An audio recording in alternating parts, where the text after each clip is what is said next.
రాష్ట్ర ప్రభుత్వం సూపర్ 6 పథకాల్లో భాగంగా మహిళలకు స్త్రీ శక్తి పేరుతో ప్రవేశపెట్టిన ఉచిత బస్సు పథకంపై వైసీపీ దుష్ప్రచారం చేస్తుందని ఎమ్మెల్యే జ్యోతిరావు నెహ్రూ తీవ్రంగా ఖండించారు. కాకినాడ జిల్లా జగ్గంపేట టీడీపీ కార్యాలయంలో జగ్గంపేట ఎమ్మెల్యే టీటీడీ బోర్డు సభ్యులు మీడియా సమావేశం నిర్వహించారు. ఎమ్మెల్యే జ్యోతిరావు నెహ్రూ మాట్లాడుతూ ఫ్రీ బస్సు పథకం ప్రారంభించిన 3 రోజులకే ఫెయిల్యూర్ అని వైసీపీ పార్టీ విమర్శించడంపై తీవ్ర స్థాయిలో మండిపడ్డారు. ఎక్స్ప్రెస్ లో ఉచితం లేదంటూ వైఎస్సార్ కాంగ్రెస్ పార్టీ దుష్ప్రచారం చేస్తుందని, గోకవరం డిపోలో 54 బస్సులు ఉంటే అందులో 42 బస్సుల్లో ఉచిత పథకం వర్తిస్తుందన్నారు. ఇదే విధంగా రాష్ట్రమంతా అమలు జరుగుతుందన్నారు.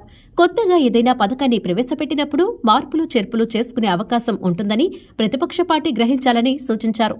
ఈ పథకం ద్వారా ఆటో కార్మికులకు కొంతమేర ఇబ్బంది కలిగిన విషయంపై ముఖ్యమంత్రి చంద్రబాబు నాయుడు వారికి అండగా నిలిచేందుకు కమిటీ ఏర్పాటు చేయడం జరిగిందన్నారు.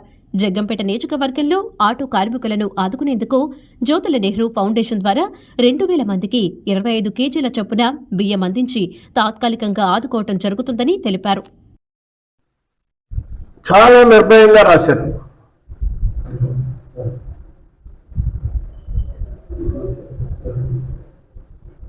ఇక్కడ ఆ పత్రిక ఎక్కడుందో ఏదో కానీ రావాలి. That is journalism.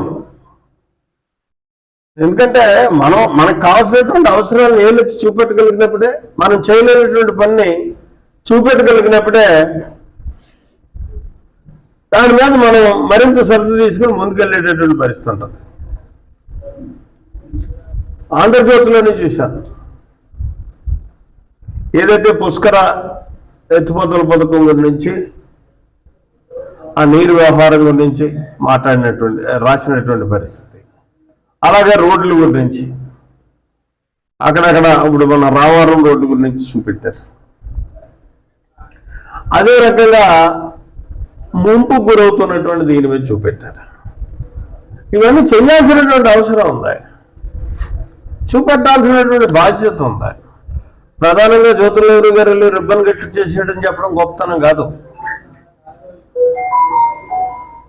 Jyotirao Nehru వెళ్ళకపోయినా సరే అక్కడ సమస్యను గుర్తించి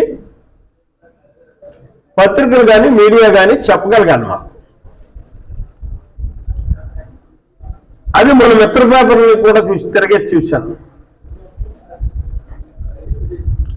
ఎక్కడ ఆ వార్త అయితే ఎవరైనా రాయొచ్చు, కనపడలే. మరి నాకు దురదృష్టం. సరే, అది విధానం. ఇక్కడ నేను క్లియర్గా చెప్పబో ఫ్రీ బస్ గురించి చాలా రకరకాలుగా చెప్తున్నారు. ఏమని చెప్తున్నారు? ఇవాళ ఆ పేపర్లో చూస్తే ఒక ఆమెతోటి మా ఊరికి బస్సు రావట్లేదు, నేను ఎక్కడి నుంచి ఎక్కను. అన్ని ఊళ్ళకి బస్సులు గతంలో ఉన్నాయా? ఉంటాయా? అవసరం మేరకు అక్కడ ఉండేటటువంటి దీని మేర ప్రయాణికులకు ఇది మేరకు బస్సులు రూట్లు సెలెక్ట్ చేసుకుని ఆ రూట్లకి వేస్తారు.